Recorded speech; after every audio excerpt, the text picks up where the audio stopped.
Today is the 13th day of November 2014, and I am honored to have Dr. Alok Pandey with us again. And today we continue on the integral yoga and other paths. I remember once my dear friend and guide Aurobindo Basu was not very pleased when a well-known lecturer here said that the synthesis of yoga became, because he synthesized everything, that became the integral yoga. And Basu was not happy about that. He said it has nothing to do with that. We take on from there. In fact, in the synthesis of yoga itself, Sri Aurobindo towards the end speaks of the yoga of integral self-perfection. And if the two were synonymous, there was no need for the yoga of integral self-perfection. It may be of interest to note that integral yoga, unlike the traditional paths, is not something fixed, fixed and forever, because it's a whole evolutionary journey and the yoga evolves as humanity evolves. Methods, techniques, processes are anyways not the core of yoga. There is a common misunderstanding that yoga is about a certain technique and process, and people want, in this age of fast food, McDonald's and KFC, they want a quick technique of yoga. And of course, the mother did say things like, mantra and japa, but, anything in yoga, when it is pursued as a mere technique, it becomes something lifeless. And even if it brings results, it can be very dangerous because it may aggrandize, the person in a wrong way. There is a true aggrandizement, the mother has used this word, but that is through the manifestation of our diviner possibilities. But the aggrandization of the ego by certain powers, certain experiences, can be very dangerous. So to start with, yoga is not to be confused with techniques and processes, and that is why Sri Aurobindo spoke about the synthesis of yoga, because over specialization of the techniques and in codification of methods, something what Patanjali did, though he did it admirably in his own time, can have its own disadvantages. And that's what Sri Aurobindo spoke of at the very beginning when he introduces the synthesis. He says that we have to go back to the essence of yoga, and the essence of yoga is to engage intensely in an evolutionary journey, and the whole world is engaged in this evolutionary journey. We were just talking about Lyle Watson and many others such like they don't speak about yoga. They have not heard the term, and the mother speaks of this, that there are people who are doing yoga without knowing that they are doing yoga. And we may add, there are people who profess to be doing yoga but are far removed from yoga. Everybody seems to be doing some exercises and believes the person is doing yoga. And it's very sad to see this. Yes, sad to see this in India. The land of, supposedly the land where yoga has been preserved. And people do exercises and they say, we are going to do yoga. Now, yoga, when we go back to the roots, is essentially about union of something within us, to make it very general, with the divine. Now this divine, if the word frightens, the mother used to use the word perfection. We are all seeking that. We are seeking a perfect state, a permanent perfection, not just a momentary perfection, but if that perfection can be embodied as a permanent state of consciousness. And in that process, as we spoke last time about the Vedic mysticism, the Upanishads and the Gita and the Tantra, the human soul has ventured into territories far and deep into the beyond. And as it pursued a perfect state, it found it ever moves forward. There is a very interesting sloka in the Ish Upanishad. Yes. And says about, one that is swifter than the mind, it is near and it is far. It ever moves forward.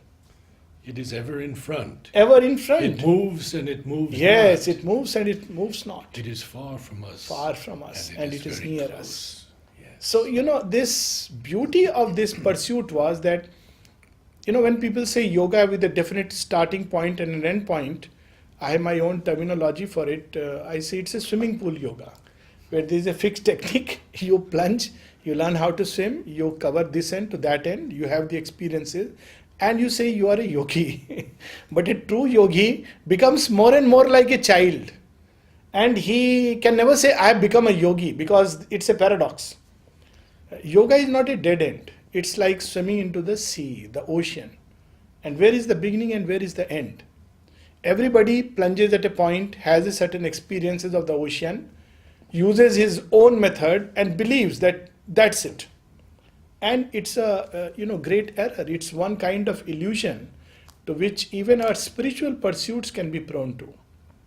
And that's why Sri Aurobindo had this big need to bring back yoga to its old, ancient, pristine value, that yoga is not about techniques, processes and methods. Well, they are there. But the real essence of yoga is a journey of spiritual evolution. And the first point of that journey is that within us there is a seed of the divine consciousness, which we may use the word soul, the divine spark, the rezo detri. It doesn't matter. Actually, names can be very misleading because each one puts a different meaning into the name. We may use the word spiritual essence or a divine essence or a spark. Now this, through experiences of life after life, is growing step by step and growing towards its own fullness. Every one of us is divine in some deepest part of our being. We are not aware and we don't experience it, we don't manifest it. Manifestation comes later, we have to experience it. Even though, because we are that in essence, there are moments of intense crisis when this part comes out. And then we say, an exceptional human being or an exceptional moment. There are people who have defied death, even in wartime situations. And we have example of Nishtha, Margaret Wilson, who went to the war forefronts. The mother herself went to the war. And many such people who during that moment act as if there is no death. They are as if immortal. There are moments when every human being brings out something exceptional from deep inside, and it's like a peak experience, and we can say that at that moment, in some way he touched the core. And he did a yoga without knowing it. He didn't know that he was doing yoga. So exceptional difficulties can bring out this exceptional element from us. So there is a yoga going on in nature, and it is subconscious. It momentarily, there is a flash, and then it goes into the background. Now, when you say it's going on in nature, an interesting thing happened to me today. Right. I was trying to find the name of a flower, and I opened the book and there was the name. Oh, yes. And it was a flower that Parichand got. Big Ipomea, morning glory type, but orange. Nature aspires to be supramentalized. Wow. That's it, and that is the answer. Yeah. If we see the entire journey of evolution, it is that. Yes. And in nature, this is going on. And that's why we see that at each level of evolution, something comes out as a higher and deeper possibility of nature. And it manifests itself through all the challenges. So that is the real sense of evolution and the essential meaning of it. So, again, to take it, Sri Aurobindo's sense of evolution is very different from Darwinian sense. It's not a struggle for survival. That is on the surface. But deep inside, whether we win or lose, whether we rise or fall, one thing that happens, we grow. So I give this analogy that, the game of life we can play in two ways. One, unconsciously, not knowing it's a game. So imagine a scenario where you are suddenly thrust into the football field. You don't know the rules. You don't know it's a game. And you are jostled. You become like a ball because you don't know. You fall and you are hurt and you cry and you say foul. You say all these people, this whole world is so much against me. You complain and you pray. All these things you do. And you curse whoever put you there. Imagine the second scenario where you know it's a game and you are part of the game. So what do? You learn the rules of the game. And you want to play better and better. At the end of the day, someday you win, someday the other team wins.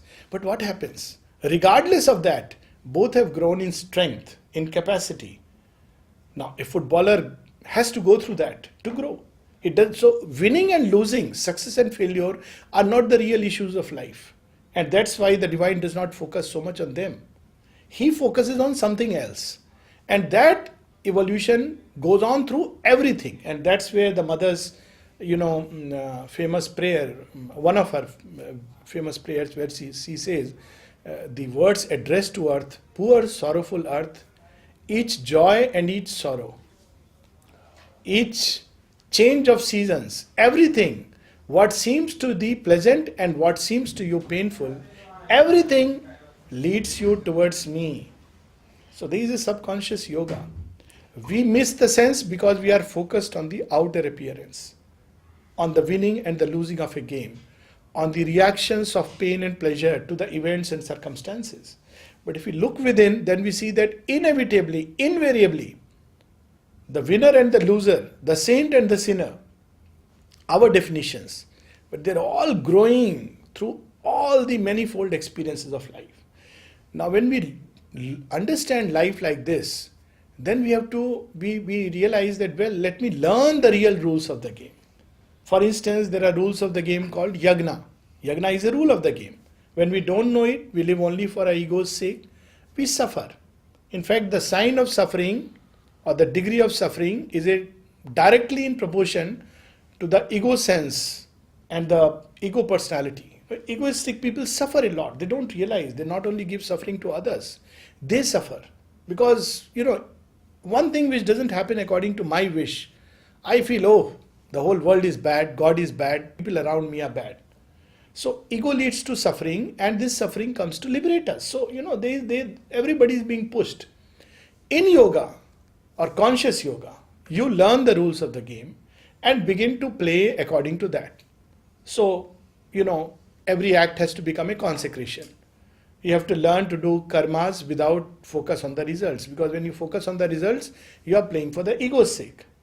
But when you take it that the results belong to a consciousness which is much vaster, whether to give you or deprive of you, its purpose will be served and our purpose of growth.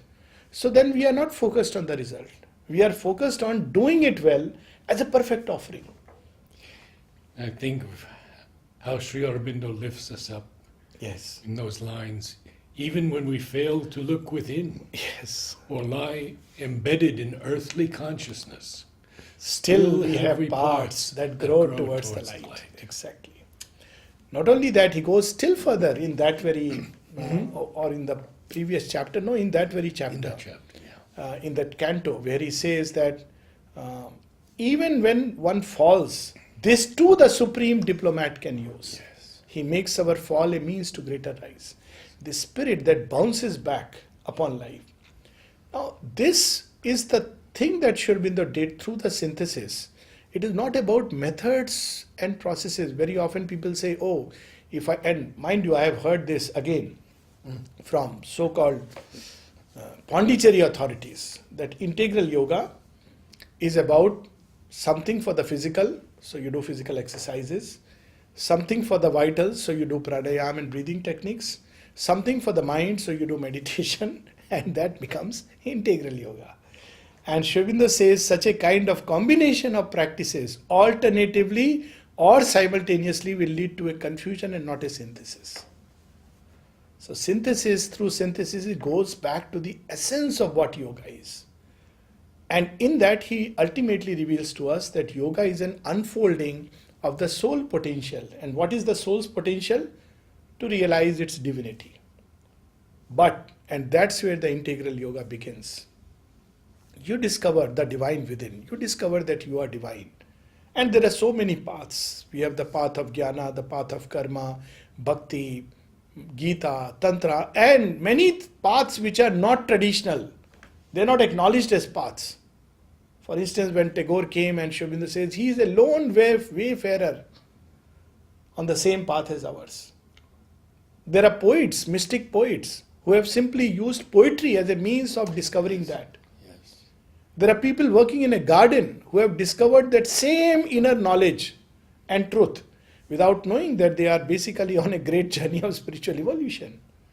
So, there are so many ways human beings have discovered that divine core within. And when they discover, one sign is that, the Upanishad speaks about it, that one, they discover a state of peace, abiding peace and joy, which is not dependent on anything external. And second is that they are at one with nature and the rest of this creation. So everything becomes living and throbbing. There is nothing like inanimate. Everything is alive, alive with a consciousness. Stones, as mother says, stones quicken. The plants speak. Gibran said, the only difference between me and the stone is the difference in our heartbeats. Yes, that's it. The universe begins to come alive. Yes. The stars speak to us and we communicate with the world around. So there is a radical change in consciousness, and that has been the peak of yogic experiences. But then Sri Aurobindo says, well, is this the end? He says no. And there is a good logic to it, because if this is the end, that we end up realizing our divine potential, then why we had to suffer this oblivion and go through this long, painful passage if this was the goal?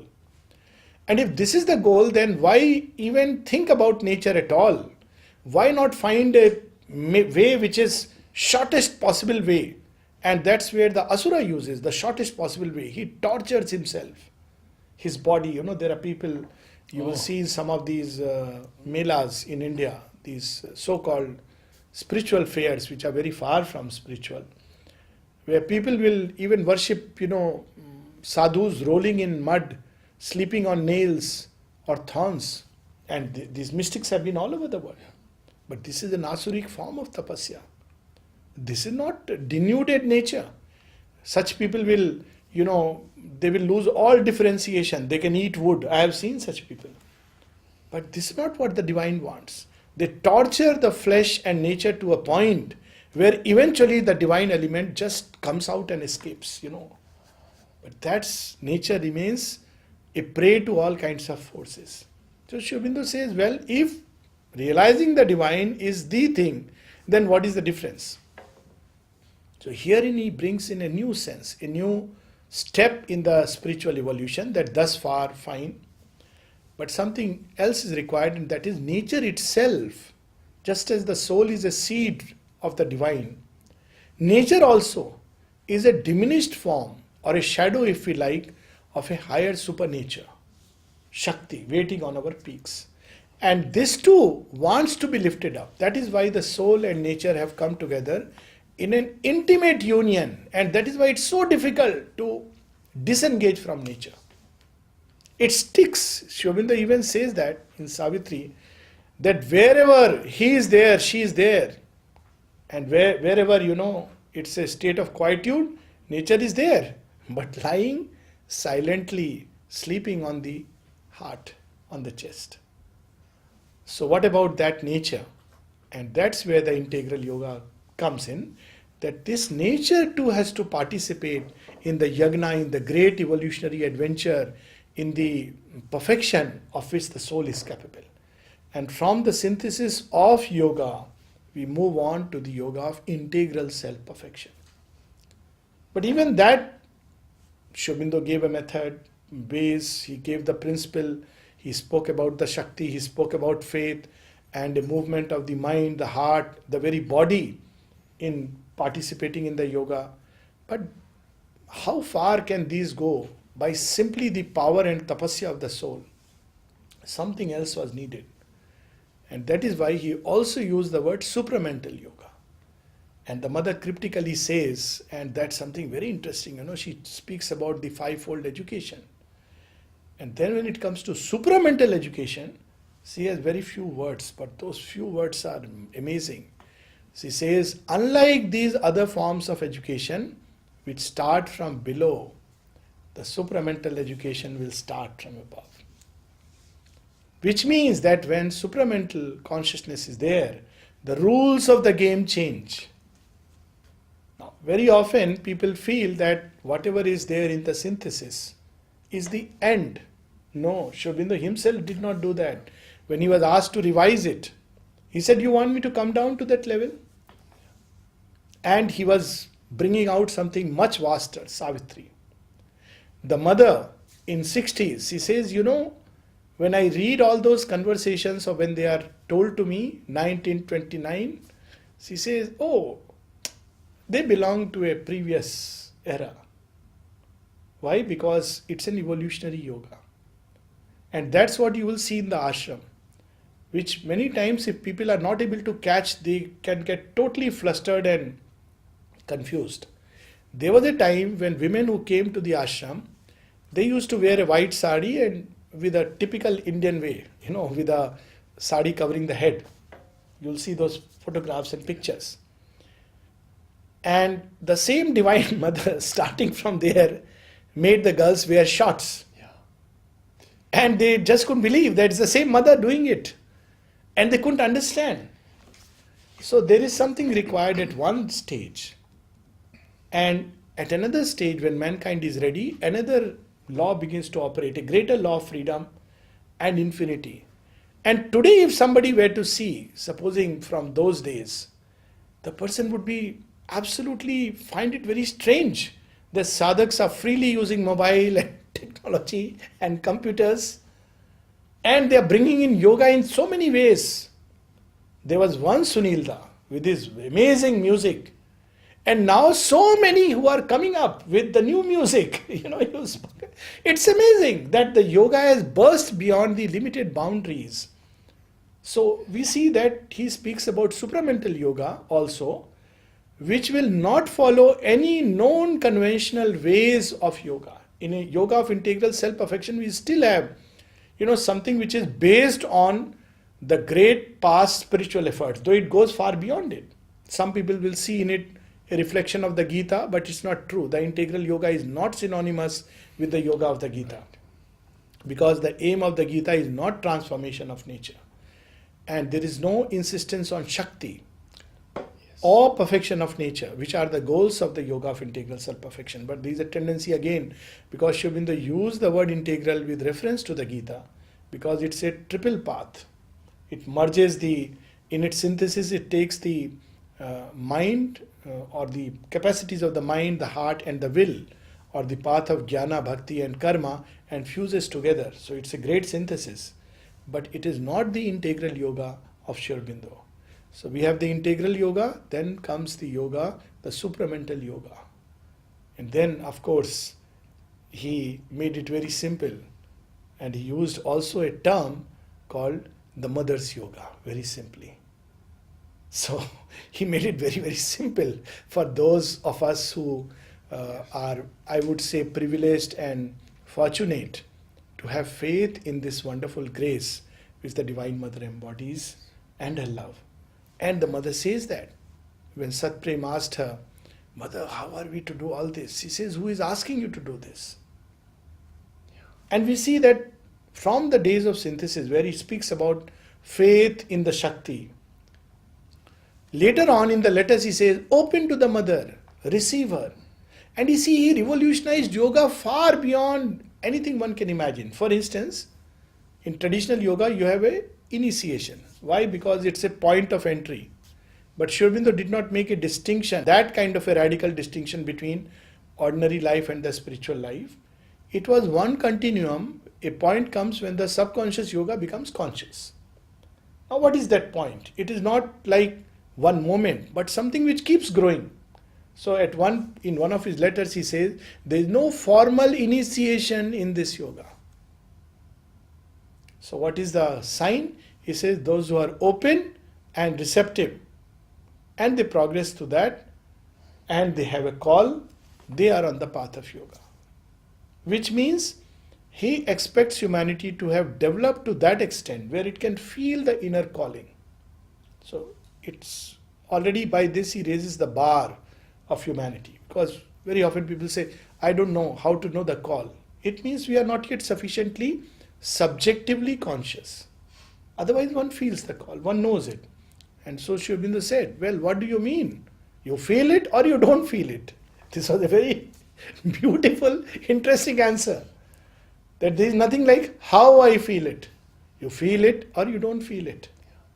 So, at that point where humanity has become very, very engaged with its subjectivity, and that's why he says in those last chapters in the synthesis, in the yoga of integral self-perfection, he says our yoga starts with this assumption of a soul involved in the mind. It takes off from there. It is a very high takeoff point without speaking about it. That's why this yoga is not a mass movement, because the bar is high, the starting point is high. And from there, the yoga starts, and then, as I said, toward the later part, he says more and more, if you can open to the influence or not, if you can become receptive or not. So the whole stress was how to make our being open. Process may be same in some ways, like consecration.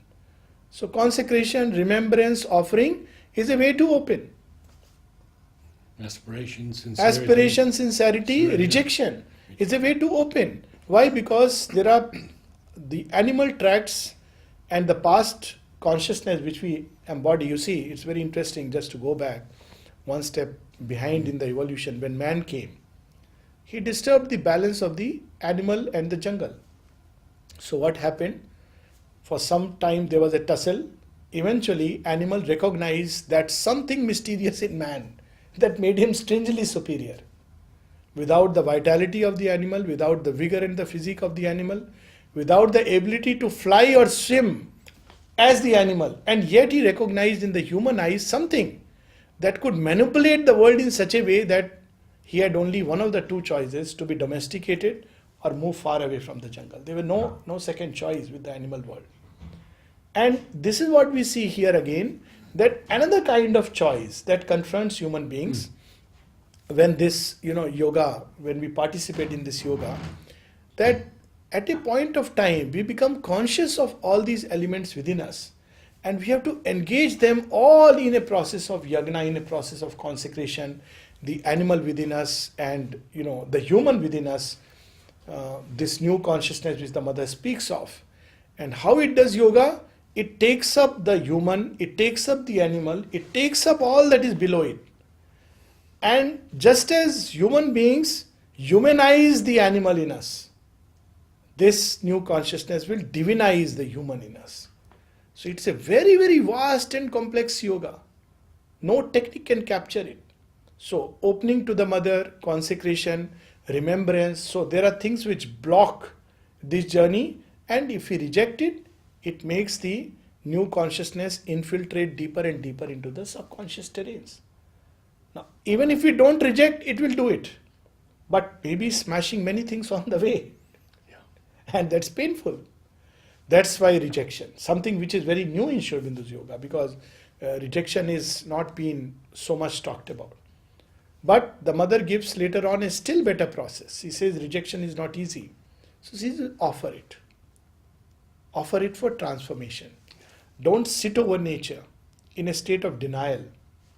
Offer it without being judgmental. So we see that this yoga, in fact, we cannot use a name to define it. Whether integral yoga, supramental yoga, the mother's yoga, the yoga of self-perfection. But the real thing is that we have to participate in this evolutionary adventure, engaging our nature in that process, which means a double labor. Not only the blossoming of the soul to its highest potential, but a blossoming of nature and its capacity, which means to disengage from our faith in the old world and its old methods. When people went to the mother asking for how do we educate the children, and they are very naughty and they don't listen to us, and what solutions mother gave? Be your own master. Just see if you are restless inside, and that is being communicated to the children. Don't create a division between the spiritual and the worldly. Somebody asked mother, Yes. how to instill in them spiritual things. Do we tell them to read Sri Aurobindo's books or do this or do that? Very often people wonder, they don't start their classes with a mantra. Nothing. It is something else altogether. And that's where all credit to Satprem, despite, there are things where one disagrees, that he caught that something. That this is not we use the word yoga, It's so much far beyond, so complex, so vast. At one point, you discover that there is nothing which is excluded from the yoga. And the mother says so when she was asked, what are the things that supermind will eliminate? See how rejection itself can be misunderstood. She says, eliminate. Why? Nothing at all. And then she says, perhaps the artificiality, the hypocrisy, truth covered with falsehood, it will eliminate these false coverings so that in every movement of nature, truth, consciousness, light, love, bliss can prevail. Right now it's a mix. Every movement is a mix. But behind it there is a truth. So bring out that truth, then making money can be part of yoga. Provided we do it as part of a larger movement, merely as channels for creating divine beauty upon earth. Do it as egoistically for your personal comfort and enjoyment, down the slope. Nothing they excluded. I mean, it's amazing. Yes. And that's where we see, it's interesting since we are at it, just to touch upon. We were talking the other day about, even we touched upon the Konark Sun Temple and Ajanta and Ellora, and people don't understand. Right. Sri Aurobindo spoke of it, that even behind the most carnal movements, which are, the most animal remnants, rage, lust, even behind them, deep, if we go deep inside, there is a divine principle. Kali destroys, Shiva swallows poison, Krishna sports with this world and loves this creation. But we turn these energies into egoistic use. We destroy because we don't like it. But Kali, when she destroys, the titans drink the poison and spit it all around. Shiva also drinks poison, but Shiva is a god, and he speaks of it in the Superman. Yes, Nilkant.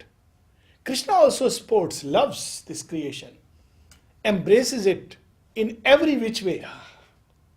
But Krishna is forever free, inwardly. Now, this is where the whole beauty comes of Sri Aurobindo, that he has foreseen. And again, we see that's where he connects with the Indian earliest yogic endeavors, that somewhere the Vedic rishis had foreseen these possibilities, so that they at least tried to lift every movement of nature to its highest possible limits. Now, this is something amazing, fantastic. Would you say something about the collective? Yes. So as we were saying, that the other aspect of this yoga is that it's a collective yoga. And if doing an individual yoga is difficult enough for an individual, and it is the divine who has to do it, the collective yoga is far more difficult for any human being. And if any human being feels or believes that he can do a collective yoga, more so by gathering human beings around him, then he is heading for a straight disaster. So collective yoga recognizes the fact, and it's there in Mother's prayers, where she says one personality, however great and vast and complex, represents one or at the most a few aspects of that infinite consciousness. So yoga, by its nature to arrive at its grand fulfillment, has to at some point become collective yoga. And this experiment has also taken place in Indian thought and in everywhere, by forming a sangha. Sri Aurobindo speaks of that, and a congregation of people who are turned towards a common goal or a common good, or even in monasteries pursuing a common mission, a common divine element. But invariably these things fail. One of the strong efforts was made by Sikhism, and Sri Aurobindo speaks of that. It was one of the first radical attempt at forming a spiritualized society. So in the society there were certain things, even ultimately the Brotherhood of Islam, if you go deep inside, Ramarajya, they're all efforts at collective yoga. But like individual yoga, There was a ceiling, collective yoga again, there has been a ceiling. After a while, these efforts degenerate. Because as this yoga expands, the Ram Raj doesn't remain confined to Ayodhya and few persons. It rolls over into the plains of Vindhya and down below into the forest spread far and wide. It begins to include elements which are very far removed from even a conception of Ram Raj. And so also we see all religions were in effort at creating a collectivity, but they fail. So this aspect also Sri Aurobindo takes up in a very interesting way. Like everything, he revolutionizes it. So what was the reason of the failure of these methods? They at some point tried to create an ideal collectivity by one, prescribing and proscribing certain set of rules of living, the edicts. Now, when you prescribe a rules, it is very good, makes it appear very simple, but unfortunately, rules don't change human nature. You know what happens to a most disciplined soldier when he's confronted in the battlefield? He may become a savage animal. These are known instances. Because the human psychology is very, very complex. Mental rules can carry us to a point, but not further. So they insisted on, certain moral rules, principles by which human beings will live, love one another, be good. But what is that love? What is being good? As long as the root of ego and selfishness is there can be no way that an ideal collectivity can form.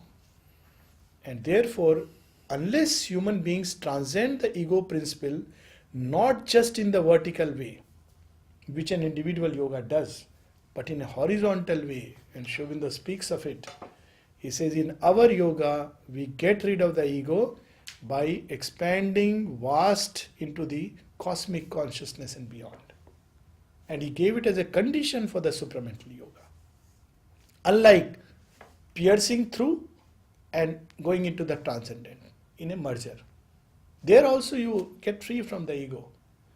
But that freedom is very individual. You can tell others to be free.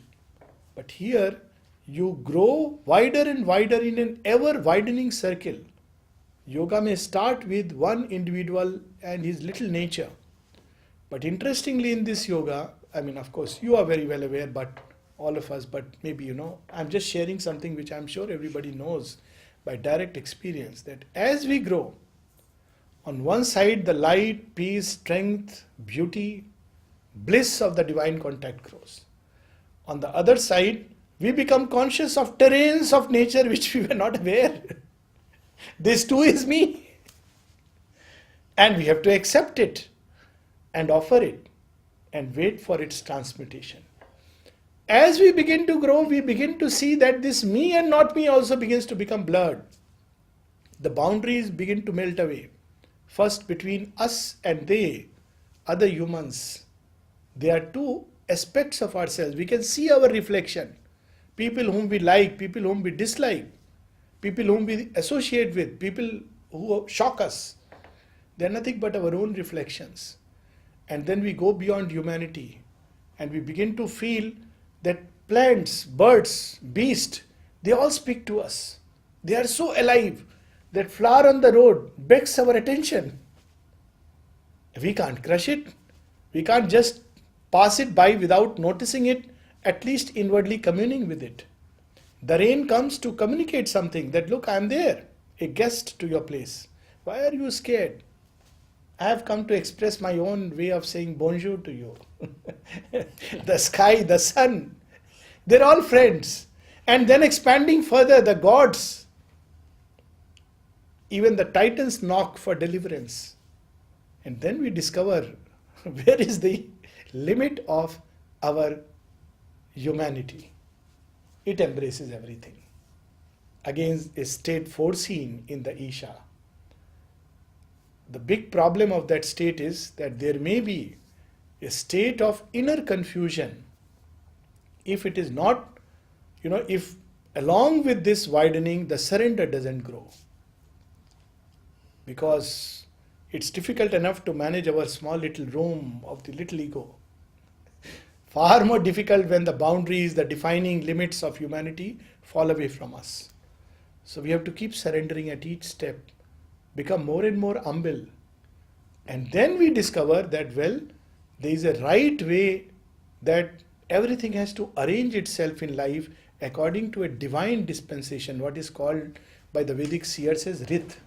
Hiranmayena patrena satyasyapihitam mukham tattvam pushanna pavranu satya dharmaya drishte. The law of truth. Things have to connect according to that law.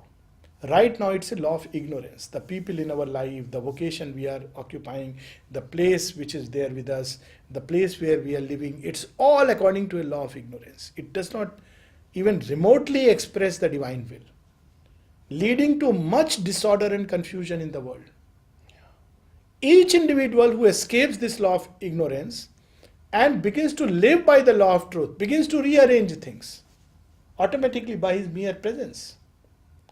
At the same time, because each one is representative of one type of movement or maybe a few movements, he, through a process of inner consecration, sublimation and expansion, has an effect on every one of his type.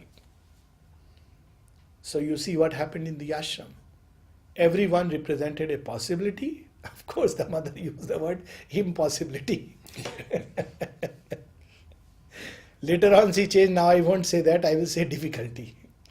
She also said it about Orwellians. Yes? She said, don't think you're special. Yes. Each of you represents a problem of the world to be worked out. Someone told me, very interestingly, when you come in the beginning to the ashram and of course your psychic is in front, everybody is beautiful, divine being. So, in that moment of holy sentiment, I said to a very old sadhak here, I said, what a privilege that you are here. I wish I could be here. It must be someone special to be here. So he says, that's what you think. But we are here because we are a problem to be solved by the divine. And I didn't believe it. I said, that's his humility. It was just the first few months or maybe the very first time I came here. I said, look how humble this man is. And then, you discover that no, it is a fact that each of us is a possibility and a difficulty. Manifest that possibility, you will make it easier in hundreds and thousands of others by a ripple effect. And without stepping out of your room, you will engage in a collective yoga. Sri Aurobindo and the mother are the glorious examples of collective yoga. Staying in one room. Tackle that little difficulty within yourself, win that little victory, and staying in one room, you are making it easier for thousands who are going to come. So this yoga is something very interesting. With each generation will become easier, more complex, more vast. It is bound to become that. It's bound to include elements. And the mother showed the way. Initially, there were no children. Even families, when they came, they were meant to stay separate. And the mother says, when children came, we had no choice. We had to keep people together. Life could not be the same. Life changed. But then she says something very, very deep and interesting. She says it means that we have taken up a few more problems of humanity which we had till now not taken up. Maybe a little prematurely. But nevertheless. Now you see, the moment children come, all the attachment, the tender affection, the family life, everything came knocking at the doorsteps. And the mother changed many things after that. Even with boys and girls, first there was a separate boarding.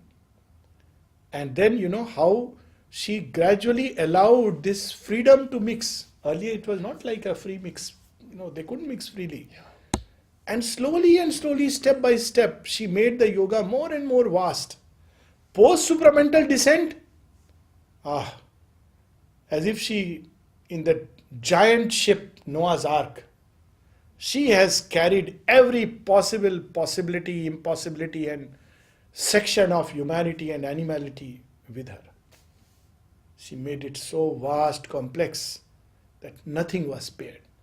And now, when she and Mother and Sri Aurobindo are fully in their supramental bodies. There is nothing which they cannot take up. And that's why we see the worst possible problems of the world now come knocking at the doors of the ashram to be resolved, dissolved, annihilated or transformed. That's what makes this yoga wonderful. And with each generation, new challenges, because this yoga is connected with life. To say that children should not have iPad, they shouldn't look at the TV is not the solution. It is an absurdity. We'll end up with a monastery. They will become equipped. Yes, initially they will become enslaved to a gadget. But eventually, down the line, because of this working of the new consciousness, they will integrate it. Already we see that's happening. When Facebook came, or the first community, it was horrible, that Orkut or whatever, and it became a very disreputed thing. Now you see there are so many people on Facebook and such beautiful things. One gets on Facebook, on WhatsApp, and you just rejoice because the yoga multiplies manifold, and you rejoice at looking at the divine play manifold. It's amazing. So I'm not there yet. Yes, I was going to ask, and then I knew you are not there. No, you don't need to be there. You have entered into a different universality. But anyways, it has its own. What I mean is that these things are bound to come. Yeah. In this life, even if I am not there, can I escape it in the next? No. I have to grow up with these things. So when I grow up, I am bound to integrate it. We have to take the challenge. And better we do it faster than later. You see, as an aside, what happened to a generation in India, we saw it, which didn't grow up with the television. My parents, for instance. And they regarded it initially as something evil, something not good, totally religious people, traditional, bhakti and all that. And it started with, well, now the Ramayana has come, so they liked it to start with. But then slowly, with all their goodwill and goodness, they got hooked on to the television. It was very difficult. Now it's Mahadev. Now it's Mahadev. Mahadev I love. But what I mean is, but for some of us who grew with it, we are not slaves to it. We know when to switch it off. But for one generation, they just couldn't help it. The sudden images from all over the world, all the inner and tendencies which were submerged came up. This happens. When anything new comes, when man came amongst the wild, he was a little animal. But slowly and slowly, while struggling with the animal outside and the animal within, the two which were together, he learned to become truly man by subordinating and taming the inner animal, of which the external was a symbol. So too now, he is meeting the cosmic consciousness at his doorsteps. Syria, America, Vietnam, Cambodia, Japan, they're all there. Sri Aurobindo wrote that in The Cosmic Man, London and Tokyo and Paris, my spirits seeing are. Man's countless misdeeds and rare good deeds take place within my lonely heart. I am the bird he feeds and saves, the beast he slays. All this flooding of consciousness, streaming of energy of all kinds, submerging us, drowning us, the new humanity will bounce back and surf upon its waves as it surfs upon the ocean. Use even these things as an instrument of the future. This is the beauty of this yoga. So where does yoga begin and end? The man watching a television may be doing yoga as much as the man sitting and meditating inside. All life is yoga. Thank you.